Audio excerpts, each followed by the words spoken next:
35 ans d'absence, Alpine fait son grand retour en compétition. Officiellement nommée Alpine A450, elle défendra ses couleurs aux Européennes Le Mans Series ainsi qu'aux 24 heures du Mans.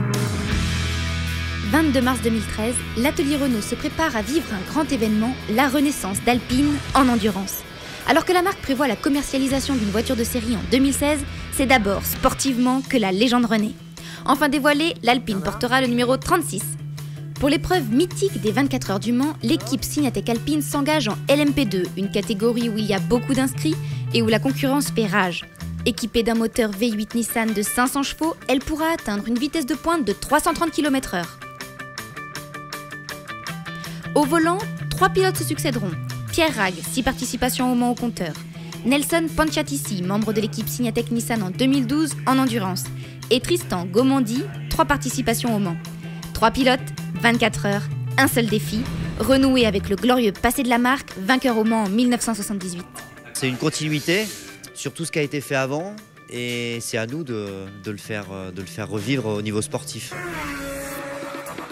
Notre objectif derrière ça, c'est de réinstaller très fortement, très solidement la marque Alpine. Et Le Mans, pour ça, est quelque chose d'extraordinaire. 600 millions de téléspectateurs, c'est un des 4 plus grands événements sportifs mondiaux. Donc on peut s'adresser à tous nos futurs clients et qui comprennent bien ce qu'est une Alpine. 26 mars, circuit Paul Ricard au Castellet. Les regards se tendent pour les premiers tours de roue de l'Alpine. L'heure est au dernier réglage. 4 ingénieurs travaillent d'un seul corps sur le prototype. Objectif de ces essais, anticiper les failles et tester tous les systèmes. Alors que l'Alpine revêt ses habits de lumière, elle quitte la pit lane pour retrouver, impatiente, le plaisir de la piste.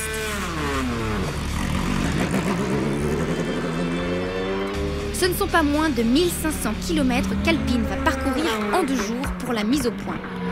Mais ce qui est crucial pour l'épreuve des 24 heures du Mans, c'est le choix des pneumatiques, une combinaison stratégique qui va influer sur les performances de la voiture.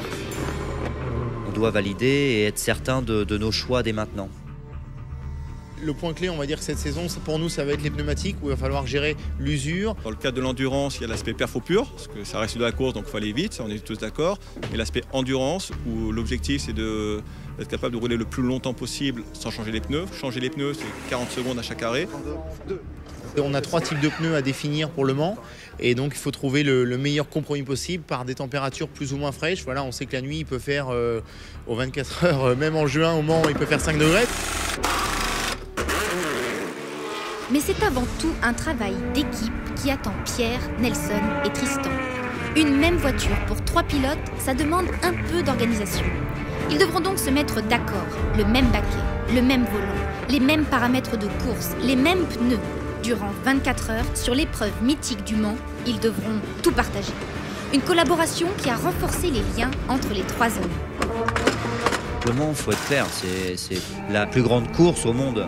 Ça représente une énorme aventure humaine, nous en interne.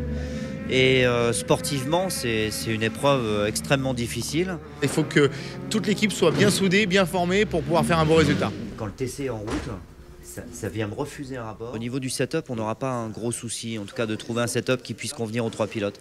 Ce qui est important forcément, c'est quand même la relation humaine qu'on a. Il y a un état d'esprit et on va essayer de garder celui d'Alpine. La clé de la réussite en endurance, c'est que les individualités doivent se mettre de côté et on doit réussir à faire qu'il y ait un collectif. Et là, avec les 3 pilotes que j'ai, je sais que une de nos forces, ça sera ce collectif qui va se mettre en place. Un travail collectif qui a porté ses fruits puisqu'Alpine réalise les meilleurs chronos de cette séance d'essai grandeur nature.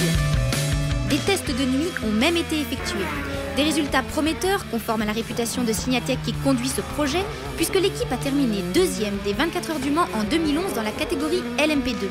Une équipe professionnelle et talentueuse pour l'Alpine. Il y a une attente très forte et c'est une vraie émotion dans le cœur des passionnés en France. On va avoir la pression, c'est sûr, parce qu'on va être beaucoup regardé, mais ça va être une pression positive, ça va nous donner envie de faire de bons résultats. C'est une bonne nouvelle qu'on soit attendu, ça veut dire qu'on mérite l'attention et on va essayer de porter ce lourd héritage et d'être au niveau.